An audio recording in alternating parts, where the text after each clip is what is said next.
현타가 왔다는 거는 내 목표가 절실하지 않기 때문이에요. 그래서 내 목표를 한 번 더 재설정하거나 목표를 좀 적어두고 맨날 보면서 상상을 하는 거죠. 내가 이미 이거를 이뤘다고 한번 생각을 해보세요. 그러면 너무 가슴이 벅차고 기대가 되고 해서 현타가 싹 사라지고 또 열심히 재테크에 몰입을 할 수 있게 됩니다. 재테크 하면 빼놓을 수 없는 게 투자잖아요. 그 중에서도 뭐 비트코인이나 네. 아니면 뭐 부동산 투자나 이렇게 좀 투자를 빠르게 실행하는 친구들이 있거든요. 네. 근데 이 책의 골자이자 본 내용은 투자보다는 저축이 좀 선행되어야 된다라는 메시지를 많이 던지시더라고요. 네. 왜 투자보다 저축이 더 먼저 되어야 될까요? 그 이유는 저축을 하면서 재테크 근력부터 쌓아가야 돼요. 그 근력이 없는 사람이 예를 들어서 바로 무리한 투자를 한다? 그러면 그 결과가 예를 들어서 운이 좋았다고 해도 그 돈이 다 빠져나가요. 왜냐면 내 돈그릇은 아직 이만큼밖에 안 되는데 이만한 돈이 갑자기 들어온다고 한들 내 그릇은 요만큼밖에 안 되기 때문에 그 돈이 다 흘러 넘치게 돼 있습니다.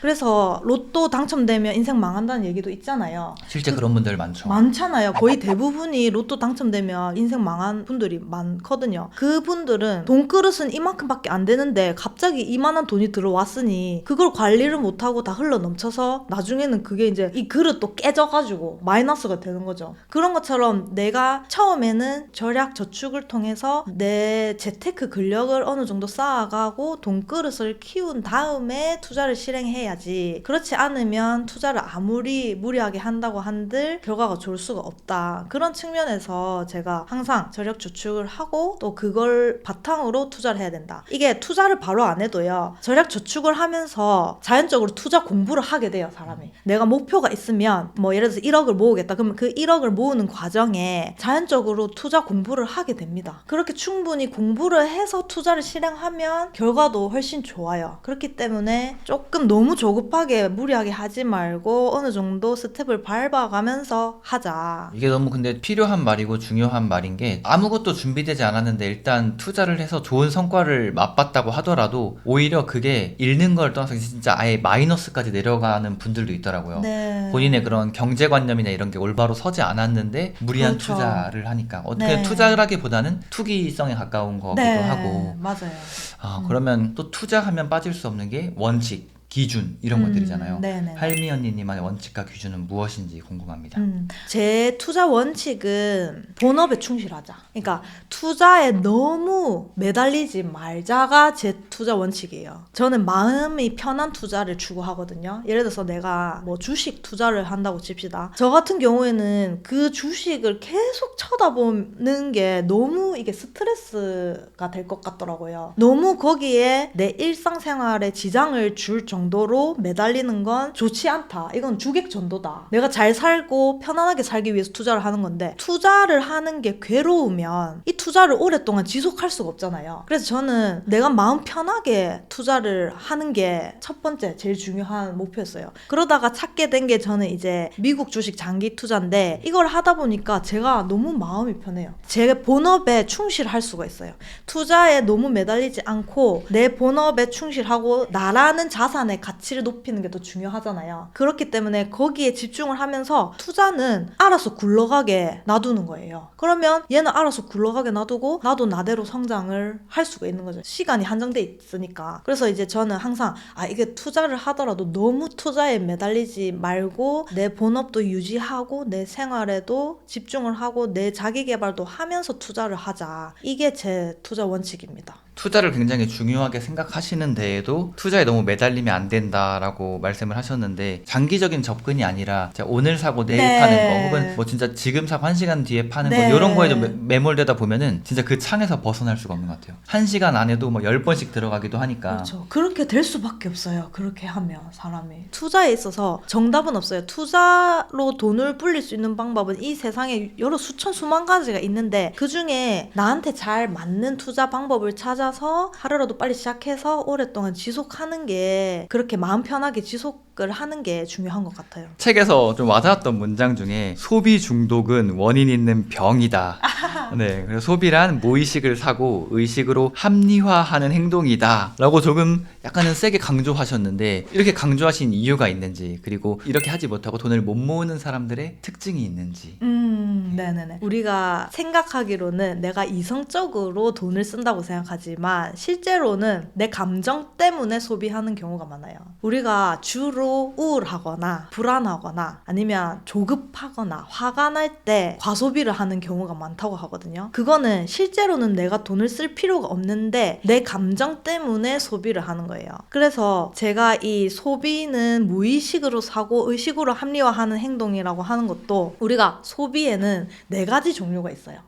뭔가요? 첫 번째는 생존 소비. 생존하기 위해서 필요한 최소한의 소비를 생존 소비라고 하고, 그 다음 2번째로는 생활 소비. 일상생활을 영위하기 위해서 필요한 소비. 3번째가 과소비. 이 생존 소비랑 생활 소비를 넘어서서 하는 거를 과소비라고 하고, 마지막으로 중독 소비. 이 과소비가 반복되면 중독 소비입니다. 우리가 사실 필요한 거는 생존 소비랑 생활 소비죠. 근데 이 과소비, 중독 소비는 무의식 중에 제정신이 아닌 상태로 하는 소비예요. 그렇기 때문에 소비는 감정이다, 이렇게 말씀을 드리고, 그 다음에 돈 못 모으는 사람들의 특징은 돈이 아까운 줄 몰라요.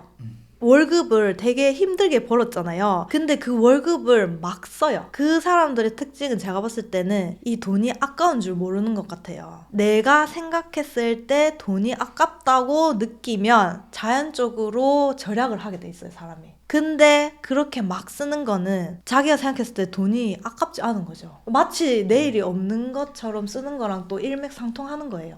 이거 방금 소비의 여러 가지를 말씀해 주셨는데, 네. 할미언님 생각에 이런 돈은 진짜 아깝다, 이런 돈 참아야 된다, 그런 것도 있을까요? 아까운 돈은 많은데 우리가 준비했으면 굳이 쓰지 않았을 돈. 예를 들면 일기예보를 미리 확인하지 않고 나와서 사는 우산. 아이고.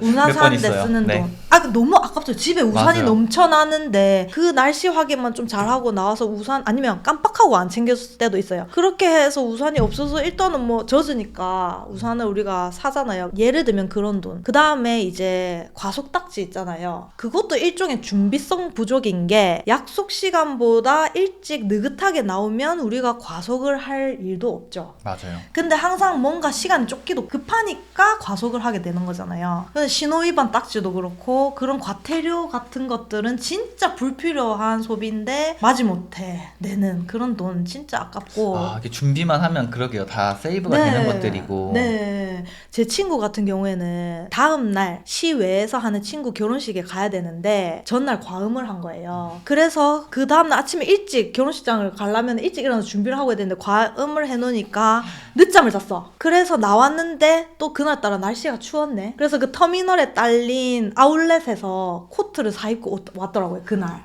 10몇만 원짜리 코트를. 근데 과연 그 전날 과음하지 않고 컨디션 관리를 잘 해서 일찍 일어나서 준비를 잘 해서 잘 입고 나왔으면 그 터미널에서 불필요한 지출을 했을까 하는 생각에 제가 너무 안타까운데, 혼내셨어요? 친구한테 잔소리 하면은 자기도 아마 그 후회스러울 수도 있잖아요, 스스로도. 근데 거기다가 제가 또 기름을 들이보면 안 되니까 부들부들 하면서 속으로만 이제 했는데, 그 친구 돈이지만 저는 너무 이제 그쵸. 아까운 거죠. 그리고 그 전날 술값도 더 많이 썼겠죠. 술값도 많이 썼고 집에 들어간 택시비도 썼겠죠. 술 먹고 귀가할 때. 그래서 그런 것들. 그 다음에 저는 연애할 때는 뭐가 아까웠냐면, 남자친구가 사주는 비싼 선물 있잖아요. 굳이 안 받아도 되는데 저 아니더라도 주변에 보면은 굳이 연인 사이에 불필요하게 서로 주고받는 선물 있잖아요. 그런 게 저는 아깝더라고요. 이게 뭔가 받으면 또 받고만 있을 수 없잖아요. 그쵸. 그래서 또 사줘. 근데 뭐 직장인이면 이 정도 선물을 해줘야 된다 이러면서 뭐 명품 그런 거 있잖아요. 선물을. 명품 안 좋아하시죠? 명품 몰라요. 저는 안 좋아해요. 제가 연애 초기에 저희 신랑이 목도리를 한 개 사줬는데, 크리스마스 선물로 여우 대가리? 여우 얼굴이 그려져 있는 여우, 네, 머리가. 네. 여우 얼굴 얼굴이 그려져 있는 목도리를 선물을 줬는데 그게 뭐 한 20 얼마 주고 샀다고 하더라고요. 매점 키친에. 네네네. 근데 저는 이 뭐 따뜻한 부산에서 목도리를 하는 날이 1년에 몇 년 없거니와 차 몰고 다니기 때문에 목도리 잘 안 하거든요, 깝깝해서. 그리고 목도리를 20몇만 원을. 그래서 제가 선물을 받고 사실은 이따 고맙다고 해야 되는데 네. 그 가격을 듣고 저는 이제 남친구 돈이지만 그 돈이 너무 아까운 아까워서. 거예요. 근데 남자친구 입장에서는 생각해서 사준 거였어. 왜냐면 그때는 아직 저 할미 언니가 파악이 안 된 상태였어. 그래서 제가 말을 했죠. 너무 고마운데 다음부터는 이런 선물을 삼가해달라. 삼가하여 주세요. 그리고 제가 생일 선물로 ETF를 한 주 사달라고 했어요. 그 다음에는. 그래서 그때 이제 그 해 생일 때는 ETF 한 주를 선물로 받았는데 그 당시에 제가 미국 ETF IVV 한 주를 한국 돈으로 30 몇만 원이었는데 지금은 70만 원 합니다. 그래서 우리가 함께 하는 자산이 점점 불어나가고 있는 거죠. 그 목도리는 아직 집에 있죠? 목도리 당근으로 팔아버렸어요. 어차피 안 쓰니까. 왜냐면 제가 명품 가방이 얼마나 비싼지도 최근에 알았어요. 그 가격대를 몰랐었거든요. 근데 제가 첫 아파트 분양받을 당시에 발코니 확장비가 정확히 1,584만 원이었거든요.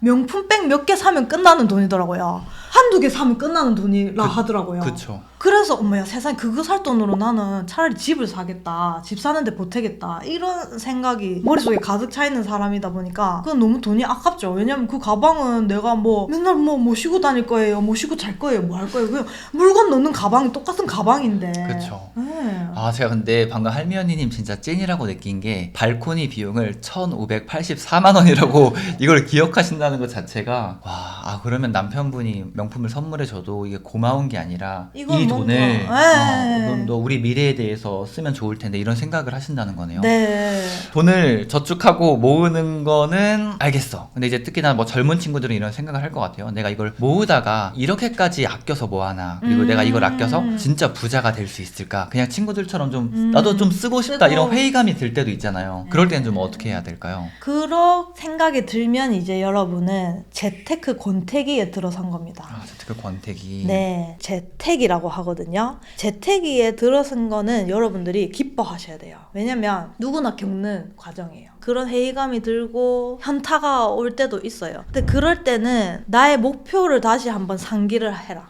아니면 내 목표를 재설정해라. 왜냐면 목표가 잘못돼 있을 수도 있어요. 그러니까 사람이 목표가 정확하게 있으면 앞만 보고 달려가기에도 바쁘기 때문에 주변에 유혹이나 어떤 현타나 이런 게 올 게 없어요. 근데 현타가 왔다는 거는 내 목표가 절실하지 않기 때문이에요. 그래서 내 목표를 한 번 더 재설정하거나 목표를 좀 적어두고 맨날 보면서 상상을 하는 거죠. 내가 이미 이거를 이뤘다고 한번 생각을 해보세요. 그 가수 박재범 씨가 그런다 하더라고요. 뭐 예를 들어서 앨범은 내겠어. 그러면 이미 그거를 해냈다고 생각을 한대요.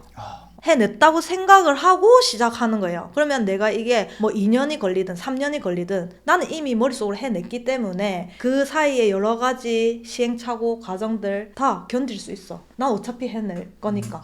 그렇게 해서 힘든 것도 다 지나간다고 하더라고요. 그래서 여러분도 여러분들이 원하는 그 목표를 재설정하거나 다시 상기한 다음에 그걸 맨날 보면서 이미 이뤄냈다고 상상을 하는 거예요. 그러면 너무 가슴이 벅차고 기대가 되고 해서 현타가 싹 사라지고 또 열심히 재테크에 몰입을 할 수 있게 됩니다. 이게 약간 자기계발적인 메시지네요. 맞아요. 제가 맨날 하는 게 시각화이고 이거 이루었을 때 느낌을 계속 떠올리거든요. 비전보드. 네, 비전보드도 네. 보고 있고 그걸 하다 보니까 사실 지칠 틈이 거의 없는 게 그죠. 그것만 떠올리면 되게 기쁘거든요. 뭐 현타가 온다라고 하면 잠시 쉬어갈 수는 있겠지만 말씀대로 목표를 한 번 더 정하고 시각화하고 하면서 그걸 그려보면 좋을 것 같아요. 그리고 저는 여기서 이렇게 미래에 대한 거를 그려볼 때 최악도 생각해 보라고 하거든요. 그러니까 지금처럼 이렇게 재테크를 하고 차곡차곡 모았을 때 내 10년 뒤와 지금보다 더 쓰고 더 지출하고 안 모으고 했을 때 10년 뒤를 미래를 딱 그 그림을 그려보면 아차 싶거든요. 이렇게 하면 안 되겠다. 그 방법까지 해보면 좋을 것 같아요. 너무 좋습니다.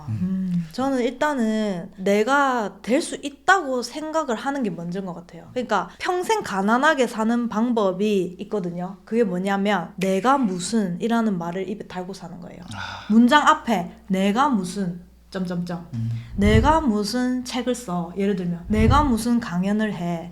이렇게 맞아요. 내가 무슨 이렇게 생각을 하면 안 돼. 우리가 된다고 생각하고 덤벼도 될까 말까인데 모자랄 판에. 안 된다고 생각하면 절대 안 되죠. 될 일이 없죠. 그래서 저는 내가 무슨 보다는 나라고 왜 안 되겠어. 이렇게 항상 생각을 하셨으면 좋겠어요. 나라고 왜. 저 사람도 하는데 나라고 왜. 나라고 왜 못하겠어. 이렇게 생각을 하고 무조건 내가 된다고 생각을 하고 덤비셨으면 좋겠습니다. 제가 던지는 메시지랑 되게 비슷하네요. 개인의 성장이든 자산의 성장이든 맥락 자체는 좀 비슷한 것 같습니다. 네, 맞습니다. 이제 회사원분들이나 실질적으로 월급이 한 뭐 250, 300 네. 이렇게 되는 분들이 네. 어떻게 하면 1억을 모을 수 있을까? 그거에 대한 방법도 좀 제시해 줄 수 있을까요? 1억을 모아가는 과정은 사실 쉽지 않죠. 우리가 월급이 250, 300이라고 봤을 때 그게 1억이 되려면 얼마나 월급을 많이 받아야 되겠습니까? 근데 하지만 여러분 할 수 있습니다. 방법이 많아요. 지금으로서는 ISA라는 절세 계좌가 있거든요. ISA. 네, 3년에서 5년 만기 목돈 만들기 이용 계좌예요. 세제 혜택이 있기 때문에 우리 사회초년생분들이 아마 이미 많이 알고 계실 거예요. 그 내에서 제가 말씀드린 미국 ETF들, 국내 상장 미국 ETF들을 투자를 할 수가 있거든요. 그 외에 다른 상품들도 이렇게 투자를 할 수 있는 계좌예요. 그래서 그 절세 계좌를 이용해서 내가 딱 3년, 5년 기간 잡고 그 안에서 투자를 해서 1억을 모은다. 이렇게 하셔도 되고, 아니면 달러 자산을 모은다 생각을 하시면 해외 직투를 해서 달러로 미국 주식을 모아가는 거죠. 그러면은 제가 봤을 때는 5년을 투자를 한다고 하면 충분히 수익률이 괜찮을 거라 이렇게 생각을 합니다. 그러면 ISA나 미국 ETF, 뭐 S&P 500 이런 네. 것들 위주로 좀 투자를 하되, 자 그러면 조금 더 심도 깊게 파고들어서 자 우리 월급이 300만 원이라고 한번 가정을 해볼게요. 네. 그러면 할미 언니님이 생각하는 요 정도는 투자 자산으로 조금 분배를 하고, 네. 요 정도는 안정적으로 현금을 좀 저축하면 좋겠다라고 하는 그런 기준이 있을까요? 이게 사람마다 생활비, 고정비가 얼마가 나가는지, 자취를 하는지 뭐 집에서 다니는지에 따라 다르겠지만, 예를 들어서 고정비가 뭐 80만 원 정도 나간다고 하면 20만 원 정도는 현금으로 놔두고 나머지 한 50만 원 정도도 안전자산으로, 언제든지 현금성 가능한 안전자산으로 놔두시는 걸 추천드려요. 그리고 나머지 150으로는 투자를 하시는 거죠, 이제. 근데 현금을 항상 가지고 있어야 돼요. 왜냐면 총알을 장전하고 있어야 나중에 내가 무슨 상황이 왔을 때 또 추가로 투자를 할 수도 있는 거고, 또 사람이 살다 보면 비상금 언제 필요할지 모르죠. 비상금 필요하죠. 네. 그래서 비상금 개념에서라도 어느 정도는 현금을 확보를 하고 있어야 됩니다. 근데 이제 나머지 150만 원 정도는 최소 투자를 하셔야 된다. 그러면 월급의 절반 정도. 절반, 최소 절반입니다. 저는 참고로 80%까지 저축을 했어요. 사회초년생 때 저는 회사 기숙사에 붙어 살았거든요. 제가 붙어 살았다고 표현해요. 일부러. 네, 회사에서 공짜로 먹고 자고 했어요. 멀쩡한 기숙사 놔두고도 돈 들여서 밖에서 자취하는 직원들이 많았어요. 회사 안에 사는 게 싫다고. 근데 저는 그런 게 중요한 게 아니라 요걸로 아낀 돈으로 훨씬 더 많은 인생의 경험과 재테크를 할 수 있었거든요. 근데 저는 그게 명확했기 때문에 뭐 회사 안에 있으면 안전하고 좋지 않습니까? 여자 혼자 밖에 나가 사는 것보다. 저는 그렇게 생각하고 회사에 붙어 살면서 숙식을 해결하니까 사실 생활비가 그렇게 많이 안 들잖아요. 그렇다 보니까 월급의 80%까지 저축을 했어요. 진짜 대단하시네요. 이게 네. 절반 모으기도 쉽지 않고, 저도 그렇게 못 모았었거든요. 네. 제가 직업군인 생활할 때 월급이 200만 원 후반대면 100만 원 정도 모으고 했었는데, 그것도 나름대로 잘 모으고 있다라고 생각했는데, 저는 거의 200씩 적금 넣었어요. 맨 처음에 사회초년생 때 처음 2년은 적금을 넣었거든요. 일단 목돈을 만들어야겠다 싶어가지고 그거를 처음에 180만 원 넣다가 200을 넣었어요. 그러니까 거의 대학생 때랑 비슷하게 생활을 하긴 했어요. 저 용돈이. 진짜 더 절약해야겠다라는 생각이 지금 되게 많이 들어요. 가계부를 쓰면 아껴야 되는 포인트가 보입니다. 가계부 네. 쓰면 진짜 반성을 계속 하게 될 것 같아요. 그렇죠. 제가 책에도 썼는데 가계부를 쓸 때 팁이 매월 반성의 시간을 갖는 거예요. 코멘트를 내가 이렇게 달아가지고 가계부에 이 지출은 내가 사실 좀 후회가 된다, 아쉽다 하는 부분들이 있거든요. 그런 거 이렇게 코멘트 남겨놓으면 매달 이렇게 돌아보면서 후회하는 시간, 반성하는 시간. 근데 이 영상을 보면서 혹여나 난 저렇게까지는 못한다라고 되고 네네네. 저렇게까지 아껴야 되라고 혹여나 만약에 반감을 가지시는 분들이 뭐 일부 있을 수도 있긴 한데 사실 그러지 않아야 하는 게 이 할미 언니님이 진짜 그냥 자린고비처럼 아끼기만 하는 게 아니라 쓸 때는 또 쓰시고 해외여행 이렇게 네. 본인의 문화생활에는 또 아낌없이 쓰시는 분이거든요. 네. 애매하게 막 지출해서 내가 근데 돈 어디에 썼더라? 이렇게 생각하는 것보다 이렇게 확실하게 아껴서 내가 정말 좋아하는 부분에 투자하고 소비하는 게 현명한 삶인 것 같아요. 너무 포인트를 잘 집어주시더니 기가 막힌다. 그게 바로 포인트입니다, 여러분. 방금 할머니 같았어요. 지금 할미 언니님이 20대처럼 보이시지만 20대가 아니시잖아요. 네. 그쵸? 근데 만약에 내가 20대 초반으로 다시 돌아간다면 좀 난 이런 전략으로 재테크를 하겠다. 이런 거 있을까요? 20대 초반으로 돌아가면 더 주식 비중을 늘렸지 않을까. 제가 시작했을 때는 채권이나 이런 안전자산도 많이 담았었는데 지금 생각해보면 젊을수록 적극적인 투자를 해야 된다. 왜냐면 젊을수록 회복할 수 있는 기간도 많고요. 불릴 수 있는 복리의 기간도 많아요. 그리고 제가 하는 이런 주식은 어차피 시장 지수를 쫓아가는 지수 투자이기 때문에 지수 투자는 사실은 장기적으로 우상향하거든요. 그렇죠. 그래서 주식 비중을 더 늘려서 했지 않았을까. 그리고 개인적으로는 만약에 제가 20대 초반이 된다면 직업 선택에 있어서 좀 더 고민을 해봤지 않았을까. 직업 선택에 있어서. 예를 들면은 더 전문직이라든지 더 고연봉, 고소득을 만들 수 있는 직종으로 시간이 좀 걸리더라도 그런 쪽으로 좀 더 노력을 해봤지 않았을까. 아, 1, 2년 더 걸리더라도. 네, 1, 2년 더 걸리더라도 저는 지금 그냥 이제 문과 출신 직장인이잖아요. 뭐 전문직이 아니잖아요. 무슨 사자 예를 들면 여러분 그런 직업이 아무래도 고소득이잖아요. 소득이 높으면 더 재테크 하는데 일단 미천이 더 많으니까 20대 초반이면 완전 내 진로를 선택하는 초입 단계니까 만약에 그때로 돌아간다면 이 직업 선택 자체에 있어서 더 깊이 고민을 해봤지 않았을까 싶은 생각이 듭니다. 네, 20대 초반 분들이 방금 이제 직장이나 내 연봉을 좀 더 높일 수 있는 거에 대해서 저도 좀 더 고민을 해봤으면 좋겠는 게 네. 예전에는 뭐 휴학 6개월 하고 1년 하는 게 엄청나게 길고 내 인생에서 이게 이러면 안 될 것 같았거든요. 그러니까. 지금 생각해보면 사실 아무것도 아니고 너무 찰나예요. 맞아요. 1, 2년이 아니라 2, 3년, 3, 4년 더 고민하고 더 공부해봐도 괜찮을 것 같다라는 생각을 맞아요. 이 외국 같은 경우는 고등학교 졸업하고 갭이어라는 게 있어가지고 1년 동안 뭐 여행도 다니고 아니면 관심 있는 분야의 창업도 해보면서 시간을 지내고 대학 전공을 선택해서 가는 경우가 많아요. 근데 우리나라는 이미 고등학교 때 입시 교육을 해가지고 바로 대학교를 성적에 맞춰서 가다 보니까 대학이 정해지고 과가 정해지면 거기서 내가 뭔가 바꾸려고 하는 게 부모님 눈치도 보이고 여러 가지 말씀하신 것처럼 휴학 1년 하는 것도 되게 뭔가 긴 시간을 빼는 것 같은 느낌이 들 수 있거든요. 근데 여러분 우리가 지금 30대 돼서 생각해보니까 그거는 진짜 전혀 크게 임팩트 없는 기간이니까요. 만약에 내가 진짜 해보고 싶다 한번 도전해보고 싶다 하는 게 있으면 뭐 휴학을 하든 뭘 해서라도 꼭 한번 도전해보셨으면 좋겠습니다. 20대 초반이라면. 맞아요. 할미가 말하시는 거니까 좀 새겨 들어주시기 바랍니다. 알겠죠 여러분?